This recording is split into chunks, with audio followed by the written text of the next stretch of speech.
Nuestro primer invitado, el ministro de Economía y Finanzas, Pablo Arosemena. Pablo, bienvenido a Punto de Orden. Quiero empezar preguntándote, ¿por qué esta fijación del gobierno de querer reducir el déficit fiscal a costo que sea?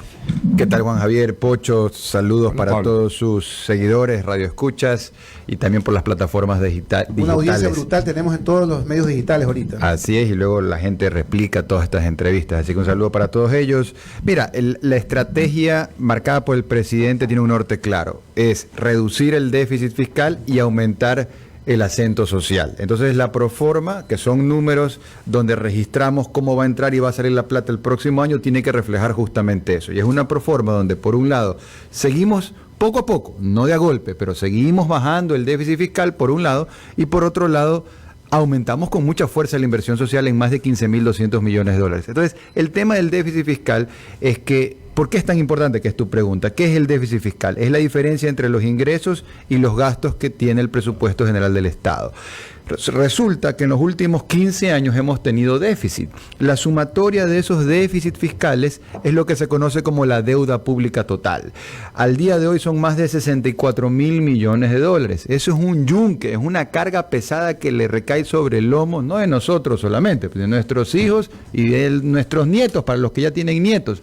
Y por eso el presidente de la República ha dicho: Ecuador necesita convertirse en un país que logre una independencia económica y financiera. De la misma manera que una persona que nos está escuchando, que de pronto está agobiada por deudas que pueda tener, la única forma que uno tiene para liberarse económica y financieramente, para independizarse, es generando un excedente de ingresos que te permite ir matando poco a poco todas tus deudas, lo mismo como país. Así que bajar el déficit fiscal tiene por objetivo llegar a un punto, que será en el 2025, donde generaremos superávit fiscal. Y ese superávit fiscal nos va a permitir irnos independizando económica y financieramente de las deudas agresivas que nos dejó el socialismo del siglo XXI.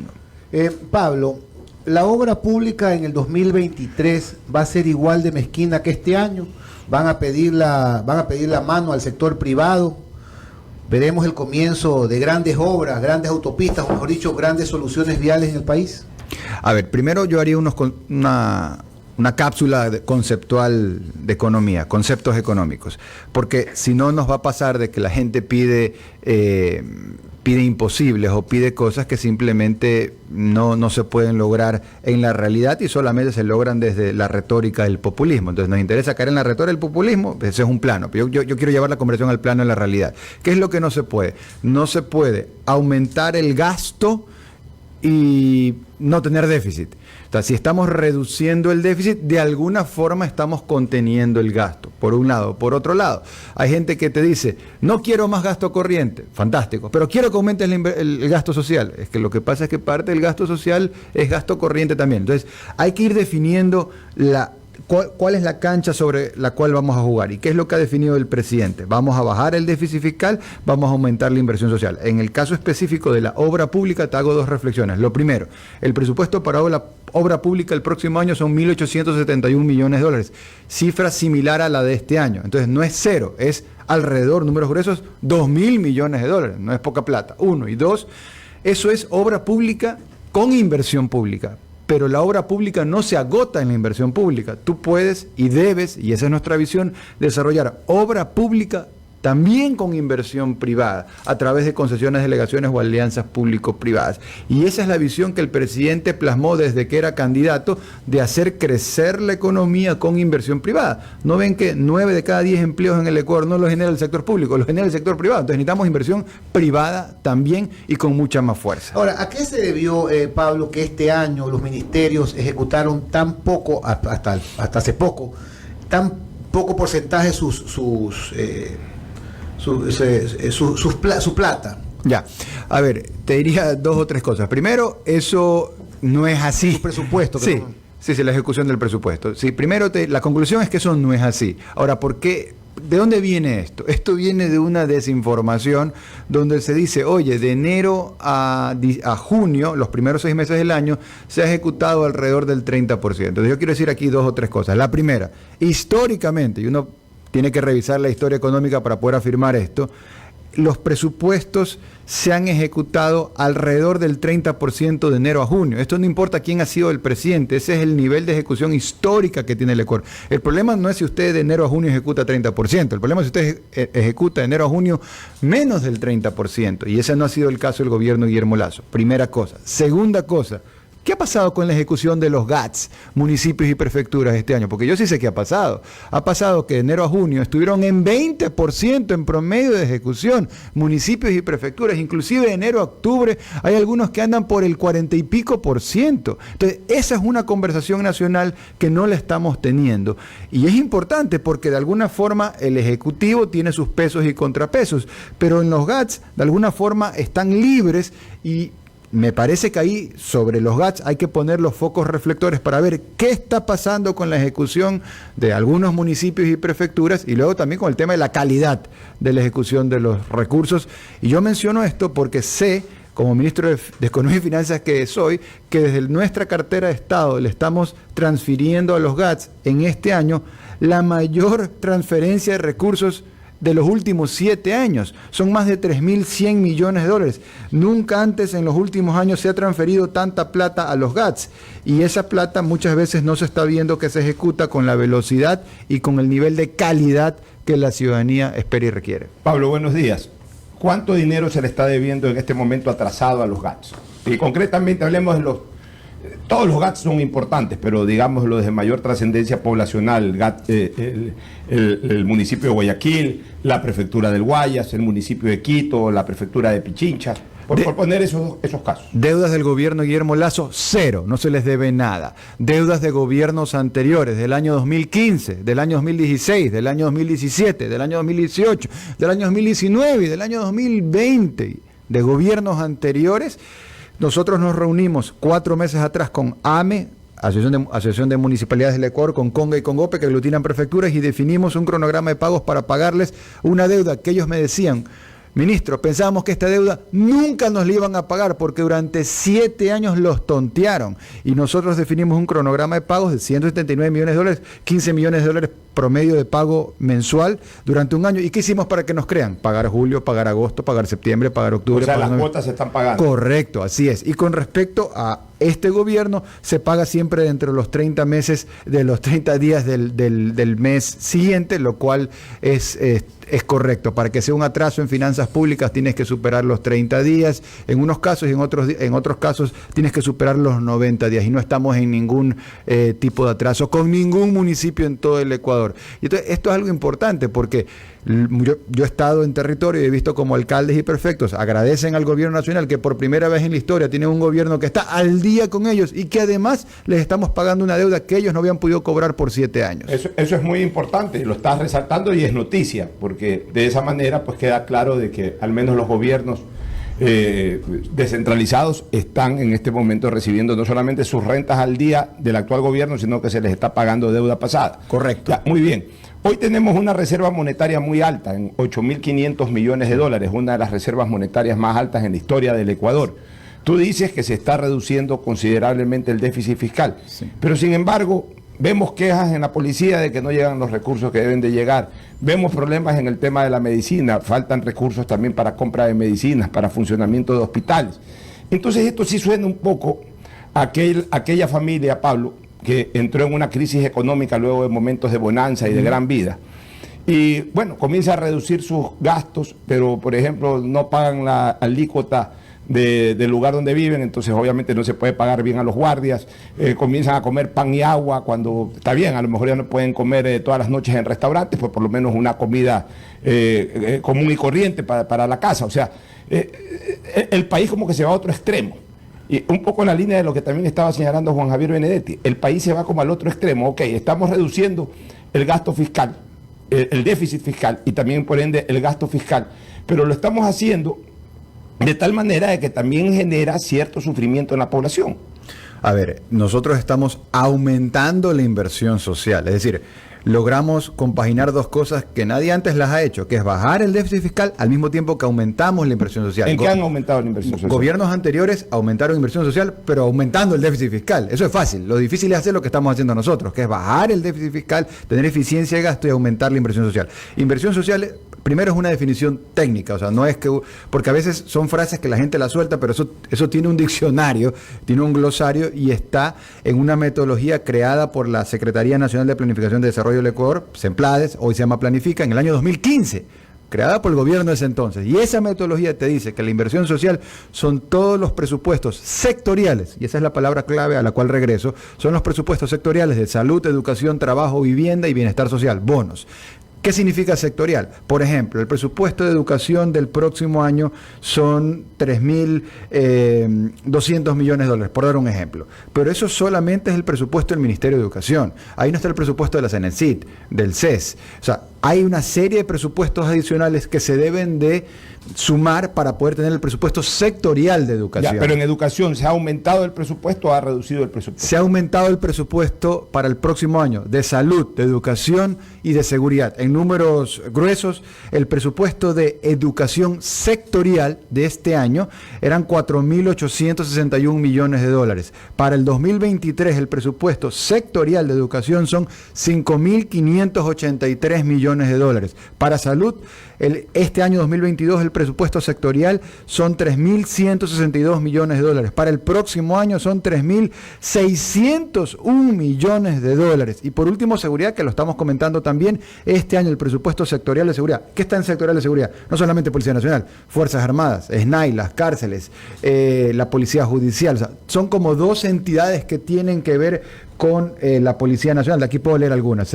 Servicio Nacional de Gestión de Riesgos y Emergencias, Policía Nacional, Dirección Nacional de la Policía Judicial, Ministerio de Defensa, Fuerzas Armadas, Instituto Geográfico Militar, Ministerio de Relaciones Exteriores y Movilidad Humana, Servicio Nacional de Medicina Legal y Ciencias Forenses, el CIES, el Centro de Inteligencia Estratégica, el Servicio Integrado de Seguridad. Mira, son varias instituciones. Varios ítems que suman 3.364 millones para el próximo año. Esos son 185 millones de dólares adicionales. Pero hay voces de la Asamblea que dicen que en el nuevo presupuesto más bien se reduce. Porque están mal, están equivocados, porque tal vez sin conocimiento o tal vez porque alguien los está haciendo equivocar, están comparando peras y manzanas. En palabras sencillas, ellos están contrastando el presupuesto codificado del 2022 versus el presupuesto inicial del 2023. Eso es un error técnico, porque tú tienes que comparar codificado contra codificado, inicial contra inicial. Si haces la comparación del inicial del 22 contra el inicial del 23, que es lo que hay que hacer, se ve cómo se incrementan todos los presupuestos. Estamos conversando con el ministro de Economía y Finanzas, Pablo Arosemena. Pablo,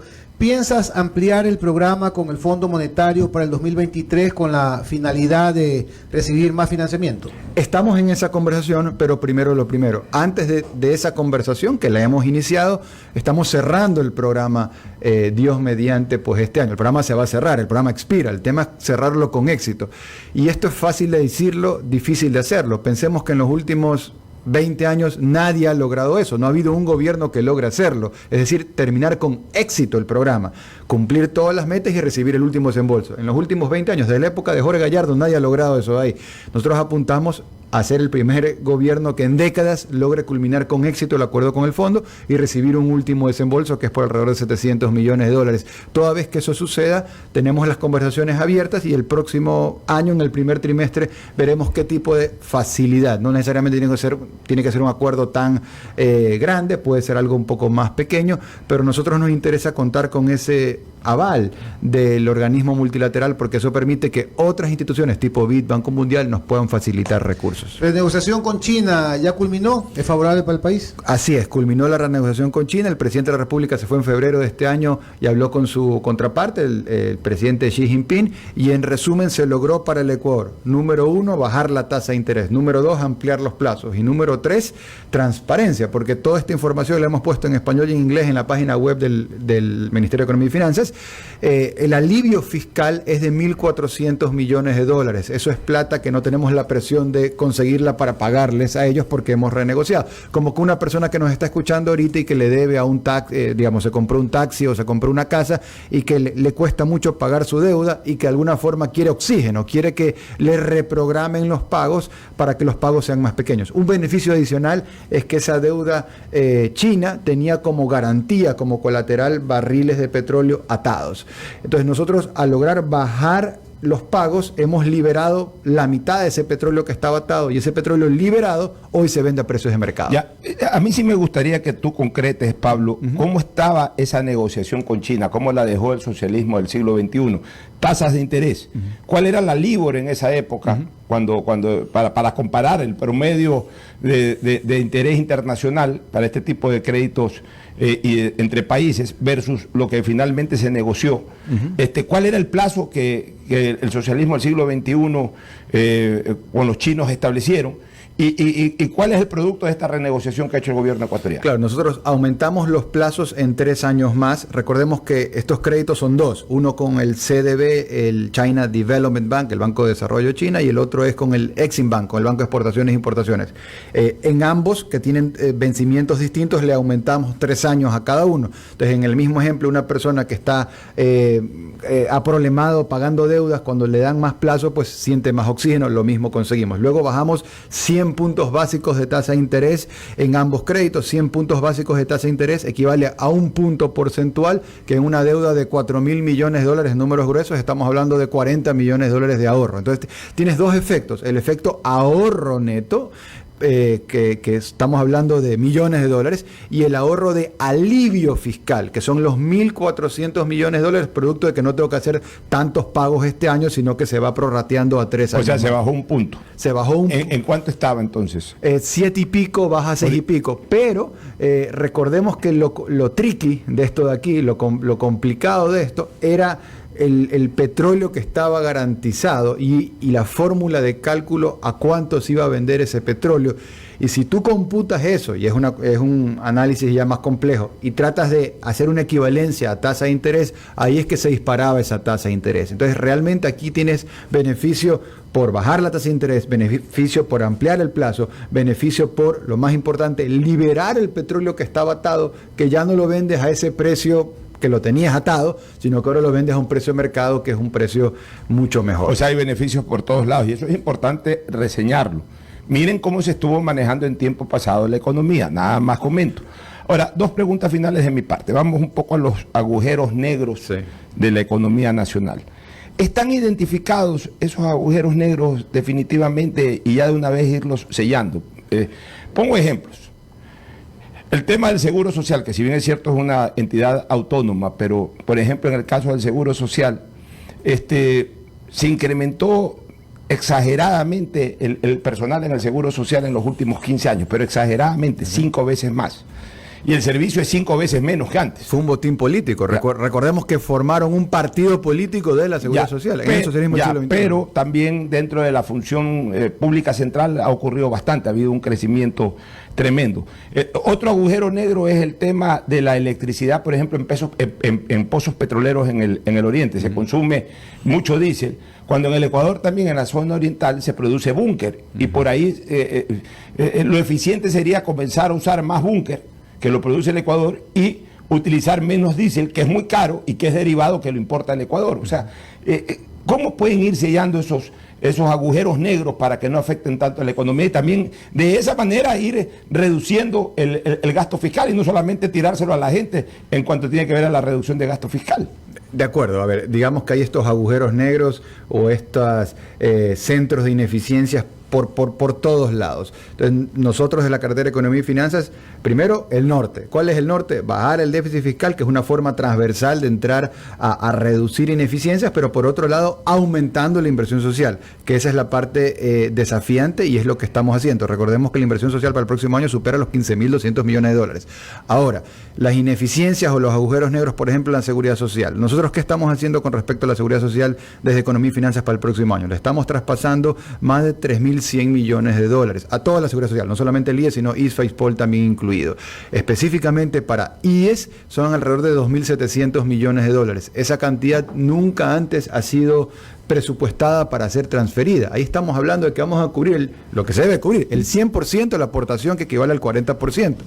Eso el gobierno de Lenín Moreno no lo hizo, solamente pusieron en el presupuesto una pequeña partecita que ellos estimaban que iban a alcanzar, tal vez, quizás puede ser, a pasarle al IES. Y lo que hizo el gobierno del socialismo del siglo XXI, al cual le mandamos saludos, en el año 2015, fue eliminar la contribución del Estado a la seguridad social. Pasaron una ley mal llamada de justicia laboral, que entre otras salvajadas, eliminó la contribución del Estado. Lo cual fue declarado inconstitucional. 5 años después, digamos. Ya. Pero durante varios años dijeron, vamos a darle duro a la despilfarra, ¿a quién le metemos la mano? A la plata. Ahorita se le está pagando al Seguro Social, claro, pero entonces, el flujo es importante. Entonces, en este año nosotros hemos traspasado más recursos que cualquier gobierno anterior, y el próximo año estamos transparentando totalmente la contribución que tiene que hacer el Estado con la seguridad social. De hecho, si tú ves los números, todo el déficit fiscal, una forma de verlo, es todo lo que le estamos pasando a la seguridad social. Pero nosotros preferimos transparentar las cosas y tener la presión de tener que buscar los recursos como sea, a seguir con esta metodología de levantar la alfombra y esconder todo ahí, como lo han hecho los gobiernos anteriores. Pablo, tengo dos preguntas finales. Freddy Pazmiño y Cristian Echeverría, Radio Escuchas, hablan sobre el mismo tema.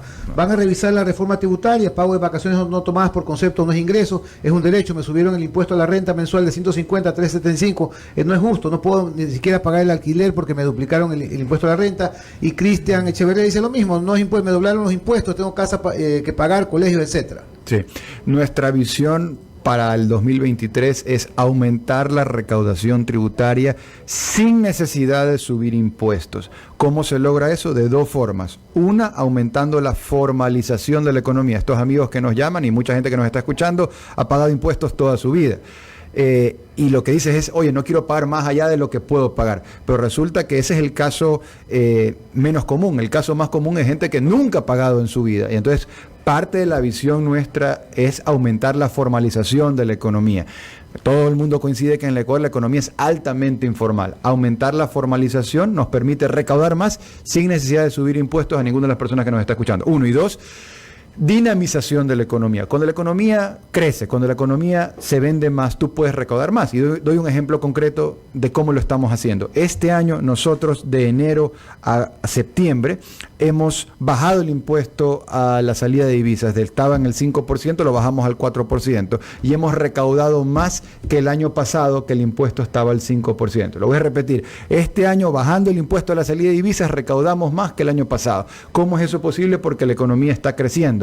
De hecho, y les doy aquí tal vez el dato... o sea, está saliendo más plata también. No necesariamente, porque los recursos están yendo a importaciones que son para productos que se venden localmente. Les doy un dato que es interesante. Las ventas de enero a octubre de este año son 178.438 millones de dólares. Eso es 14% más en ventas que el año pasado. Y aquí hay una comparación muy interesante que poca gente la ha podido ver. Y es, las ventas del 2022, de este año, en relación al 2021, crecen 14%. Y todo el mundo habla de la prepandemia. Bueno, en el 2019, prepandemia, las ventas crecían con respecto al 2018, 1%. Entonces, estamos haciendo crecer las ventas mucho más que el tiempo prepandemia. Y va a salir alguien que diga, la inflación, sí, hermano, ajustado por inflación, también en el 2022 se vende más que en el 2019. Pablo, una última pregunta de mi parte. Obras son amores y no tantas razones. Y lo que ya no está planificado en este momento en finanzas, entonces no se va a hacer, por lo menos de manera inmediata. Y hay dos obras que me dan la vuelta por la cabeza todos los días.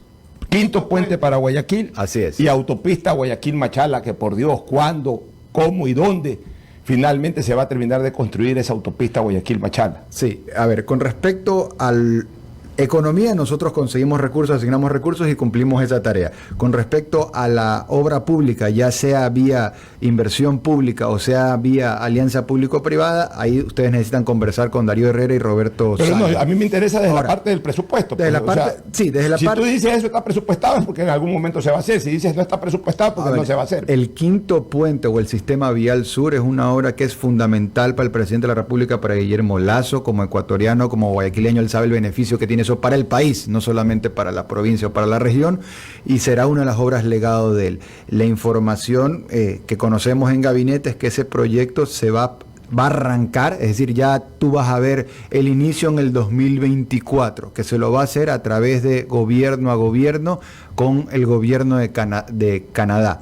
Entonces, son recursos que vienen del exterior, no son recursos presupuestados, porque estamos hablando de una obra de más de 1.100 millones de dólares. Pero se hace porque se hace el quinto se puente, hace porque por lo se menos hace. en su inicio. Así es, y recordemos que esta es una obra que se la viene hablando 20 años, ¿no? Entonces, 10 años que están los estudios, pero 10 años antes se estaba conversando esto. Aquí tenemos 20 años hablando de eso, y de nuevo, será una de estas cosas que durante 20 años habló hasta que llegó Guillermo Lasso y lo hizo suceder. Mira que aquí Natalie Navarrete dice: qué bestia, periodistas comprados, no solamente preguntan las cosas concertadas con esto. Hemos concertado una pregunta. No, ninguna. No lo veo el ministro hace tiempo. Pura bola curva me Oye, está pero lanzando. Pero dígale más bien a ella que ya me haga una pregunta. Mira, es que hay un grupo de personas que han escrito por lo menos unos 50 mensajes.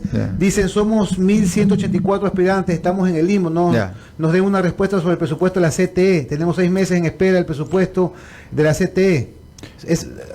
Son algunas personas que están en torno a este tema preguntando. Sí, eso es un tema que tiene que ver con la cartera del Ministerio de Transporte y Obras Públicas, porque la CTE está bajo eso, pero ahí la información que tengo, hubo una estafa en un gobierno anterior, una estafa, y eso... Y estas 1.100 personas que están en el aire, ¿cómo habilitarlas? La CTE está debajo del Ministerio de Transporte y Obras Públicas. No, los recursos públicos son sagrados. La gente cree que es potestad de un ministro, en este caso de Economía y Finanzas, asignar recursos. Tú por ley no puedes pasar un centavo a nadie si no tienes por escrito la forma en que tienes que hacerlo. Entonces, ahí lo importante es que puedan hablar a nivel de CTE y el organismo rector de la CTE es el Ministerio de Transporte y Obras Públicas. ¿Te sientes más cómodo con saco que con chaleco antibalas? Tú sabes que ayer que estuvimos en Esmeraldas con el presidente, estuvimos hablando de los temas de seguridad, estuvimos hablando de los temas de recursos y de alguna forma se combinan las dos experiencias, los temas de seguridad con los temas del manejo de recursos para la seguridad.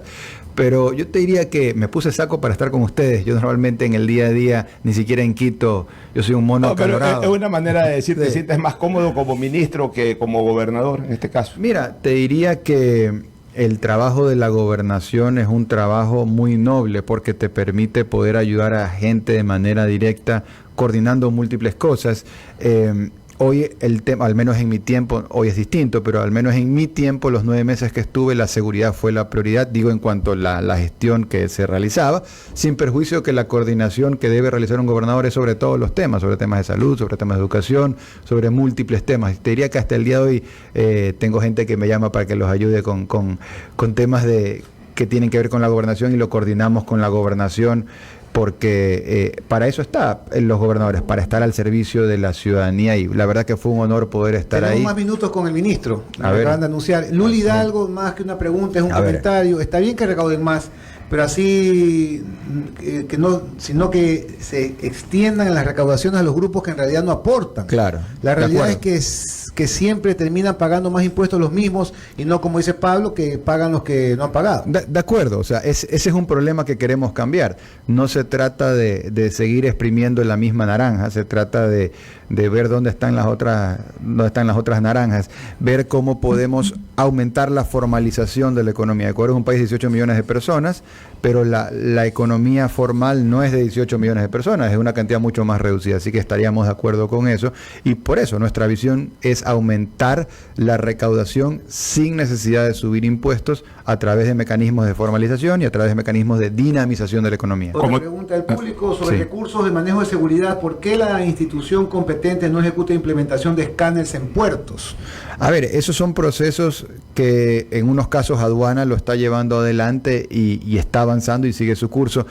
Muchas cosas que no hay ahorita son cosas que no han habido en 20 años. Entonces, a veces dicen, oye, ¿por qué esto no ha habido, por qué esto no está sucediendo ahorita? Está bien, pero aquí se está resolviendo un problema que tiene 20 años por resolverse.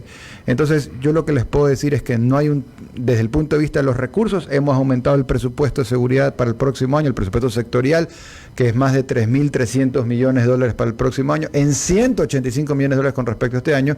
Y recordemos, y esta sí es una idea importante, que sería buena que todo el mundo la tenga en la cabeza, en las finanzas públicas no hay cuerno de la abundancia.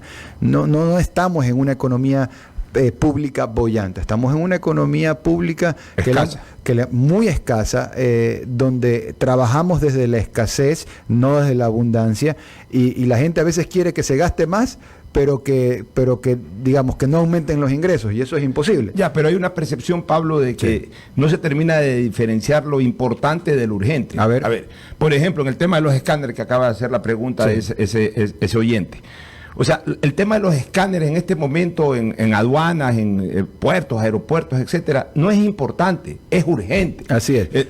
Urgente quiere decir ya, o sea, hay que acelerarlo, es verdad, hace 20 años que no se hizo nada. Ajá. Ahorita es necesario hacerlo y hay que hacerlo ya. O sea, aduana lleva 1 año y pico manejando este tema de los escáneres y no pone los escáneres. Entonces, sí, es importante poner los escáneres, pero no entienden que es urgente poner los escáneres, ponerlos ya. Yo te diría que es importante, es urgente, coincido, este será el gobierno que lo haga, y este es el gobierno que está luchando contra el narco, ¿no? El narcotráfico, la narcopolítica, y lo menciono en el contexto de los escáneres, porque obviamente a quién frían con J los escáneres, a los narcos, pues esos son los que no quieren, y estamos luchando contra esas estructuras narcodelictivas, pero eso va a suceder, y los recursos de la cartera de Economía y Finanzas están puestos a la disposición para ese tipo de infraestructura de seguridad, que es lo que a mí me corresponde, conseguir los recursos, que es la tarea difícil, y luego asignarlos a cada una de las distintas carteras de Estado. Ya no va a haber más reducción de la feria del IVA esta, ya se agotó la del año 2022, o todavía está pendiente alguna, por ejemplo, para Navidad, porque creo que eran limitadas, eran 3-4 veces al año. Tiene que ver con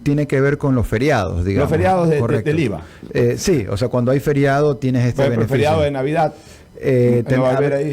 Tendríamos que revisar eso, realmente lo maneja turismo, eso ahí tendría que ver, pero hay una visión aquí de facilitar las cosas, y creo que si uno mira cómo se está manejando la economía y las finanzas públicas, cómo se está manejando el SRI, que trabajamos en equipo con economía y finanzas, hay una visión de facilitación del comercio, de la producción, que no había antes. Estamos bajando impuestos, por el amor de Dios.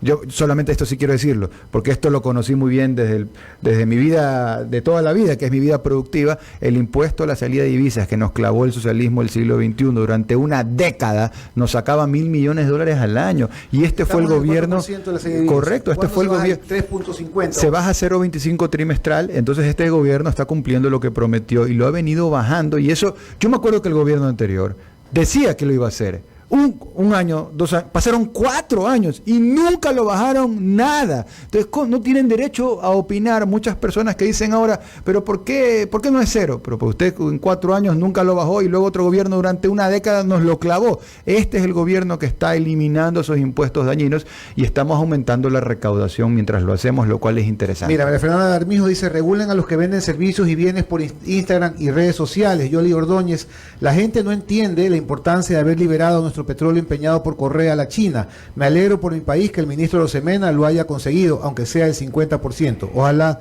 se logre más. Sí, son cosas positivas, y aquí el presidente de la República lideró este tema porque él se fue directo hasta la China a hablar 1 a 1 con la contraparte, con Xi Jinping, y la verdad que sin esa conversación esto sería imposible. Así que tenemos un presidente que algo que prometió en campaña lo cumplió, que fue liberar el petróleo de China, renegociar con China y tener un país que pase de la despilfarra, el estancamiento y el endeudamiento al crecimiento, a la libertad, a un país que te genera oportunidades para poder crecer. Hay muchos desafíos, hay muchos problemas, pero también, como dice el presidente, a veces la gente no valora los problemas que no tenemos. Hoy tenemos una dolarización sólida, hoy tenemos la tercera inflación más baja del continente americano. De acuerdo al Fondo Monetario Internacional, el próximo año somos parte, Ecuador, del selecto grupo de países de Latinoamérica que va a tener crecimiento económico por encima del promedio regional, y vamos a tener la inflación, escúchese bien, más baja de toda Latinoamérica. lo voy a repetir, de acuerdo al Fondo Monetario Internacional, en el 2023 vamos a tener la inflación más baja de Latinoamérica. ¿Y por qué hago énfasis en esto? Porque inflación es hoy el principal problema del mundo y es un problema que nosotros hoy no tenemos por el buen manejo, por el norte que ha definido el presidente, y eso es algo que también tenemos que verlo en el contexto de una economía que empieza a recuperarse. Estamos como el ave fénix, como dice el presidente, empezando a resurgir de las cenizas económicas que nos dejó ese flagelo llamado socialismo del siglo XXI. Dani Vélez, saludos al ministro. ¿Cómo apoyar al sector exportador agilitando acuerdos para permitir importación de materias primas o, por ejemplo, el sector camaronero? Al sensei le mando saludos y le agradezco. Dani Vélez, gran sensei de karate de toda la vida en el comité de los cebos. Claro, ahora es un alto ejecutivo en las empresas camaroneras y una persona que trabaja para sacar adelante el Ecuador, y esas son la gente que nos entusiasma. Y sí, nosotros tenemos toda la apertura para dar las facilidades, sobre todo para el sector y todo ese clúster del sector camaronero, que es un sector que saca pecho por el Ecuador, ventas que superan los 7.000 millones de dólares este año, exportaciones, y eso le hace mucho bien al país.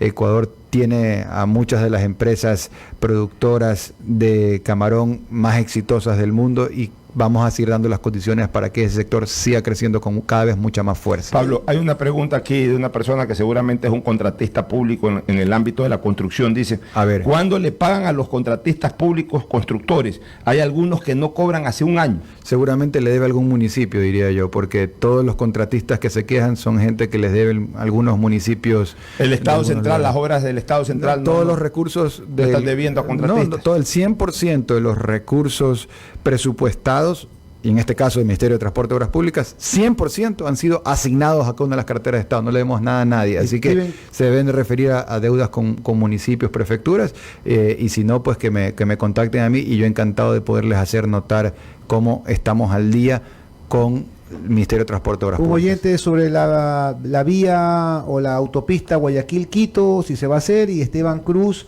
Javier, sobre el mandato 8, utilidades del Banco del Pacífico.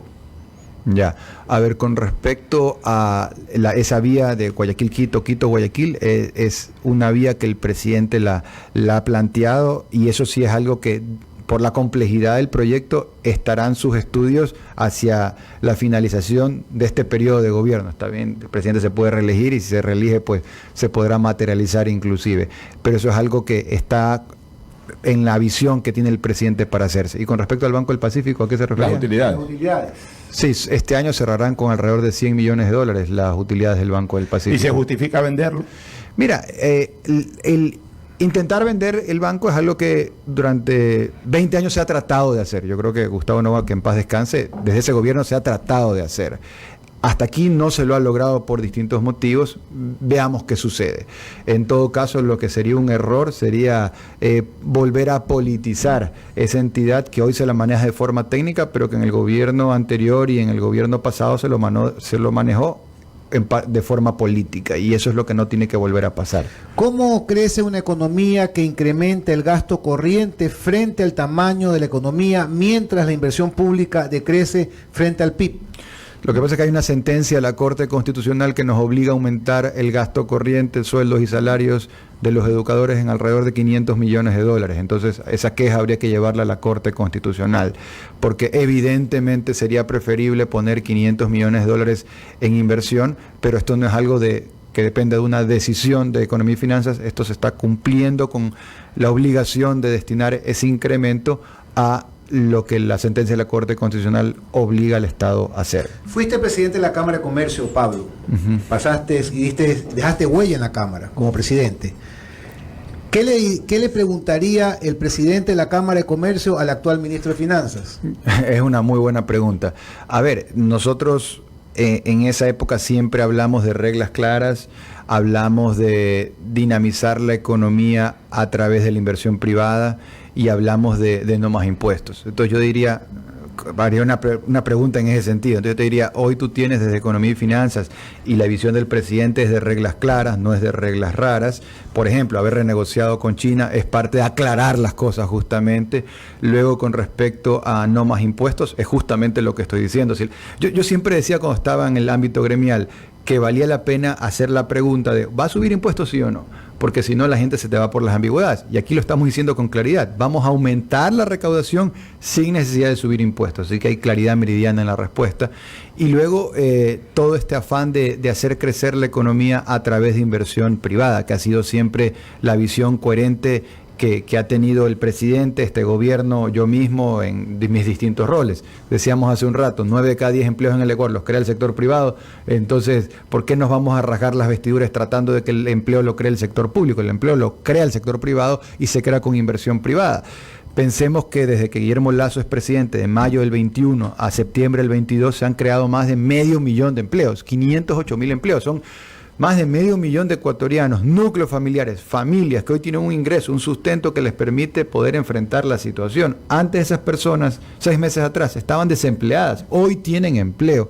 Y eso es parte de la transformación positiva que estamos llevando adelante con el presupuesto del bienestar, que es la Proforma Económica 2023. Pablo, voy a tener que hacerte últimas 2 preguntas. Hay una infinidad en todos los medios digitales. Realmente estoy un poco mareado porque sigue llegando incluso hasta por WhatsApp. Fernando Santel dice, buenos días, por favor, que el ministro analice la posibilidad de aumentar las deducciones de gastos personales a fin de reducir el impuesto a la renta personal. El aumento en el 2022 fue muy alto. Esta medida reactivará el consumo.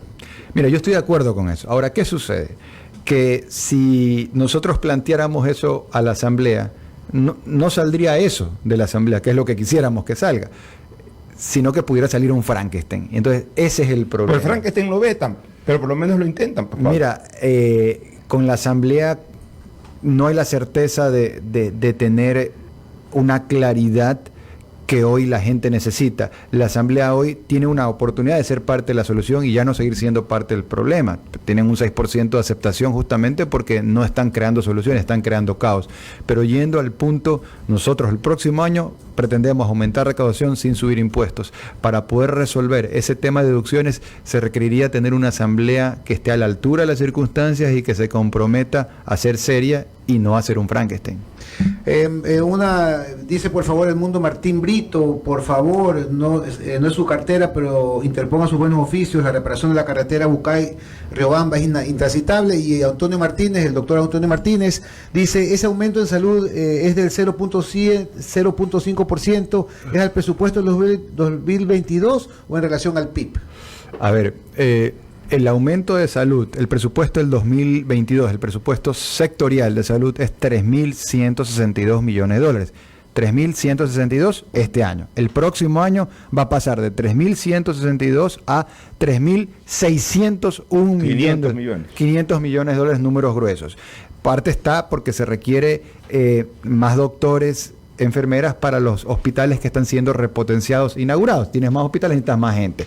Entonces tú estás cumpliendo no solamente con lo que manda la ley de incremento, porque por ley, por norma constitucional, tienes que ir aumentando todos los años el presupuesto de salud, no solamente que cumples con eso, sino que estás haciendo un poco más inclusive para poder cumplir con la realidad de tener hospitales que tienen que ser operados por doctores. 1 y 2. Con respecto al tema de esta carretera Bucay, le transmitiré al ministro de Transporte y Obras Públicas que le ponga el debido énfasis, con los recursos que tiene, priorice esta carretera importante. La vía de la costa, al despedir al ministro, la vía de la costa, la transité este fin de semana del feriado. ¿A dónde se fue? Está espectacular. Tengo la casa en Olón. Ya, y realmente desde Punta Blanca a Olón no está reparada, bacheada, no, está hecha de forma expedita. O sea, eso es un aplauso. Ojalá que las demás carreteras sigan así. Es una carretera clave para el turismo.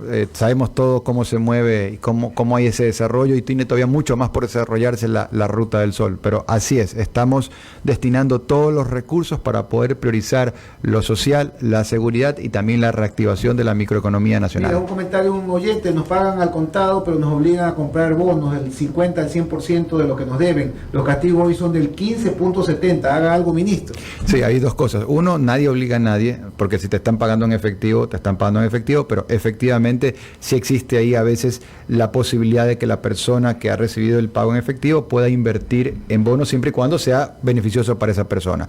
Ahora, con respecto a descuentos, se refiere a descuentos de mercado, ¿no? Los descuentos que, en la bolsa. Claro, que son descuentos de mercado, y eso es transparente. Y recordemos que hoy estamos viviendo una circunstancia donde aquí el riesgo país pasa factura en esos descuentos, y el riesgo país hoy tiene los niveles que tiene por la incertidumbre política generada en el momento de las paralizaciones por los antilíderes de las paralizaciones, el efecto ISA, como se ha dicho en la prensa, y luego también por lo que ha pasado en el caos de la Asamblea. Pero lo que me da la impresión en la queja de ese oyente es de que están pagando con bonos, no que le dan la opción del bono. No se puede pagar con bonos, se paga en efectivo. Lo que te dicen es que se hace un acuerdo donde se le paga en efectivo, pero luego la persona quiere invertir. Ya, y si la persona dice, no, a mí déjame el efectivo. No, se tiene que pagar de esa forma. Lo que sucede es que el pago también se hace sujeto a la presión, a la facilidad de la caja. Es decir, si no hay caja no puedes pagar. Muchísimas gracias al ministro de Economía y Finanzas, Pablo Arosemena, a los oyentes, que son una barbaridad los que hay en todos los medios digitales de Radio Centro. Para que tengan una idea, yo preparé 4 preguntas al ministro, el Pocho creo que unas 4 más, pero ustedes han hecho más de 10, así que no hay nada preparado. Muchas gracias, un corte y volvemos.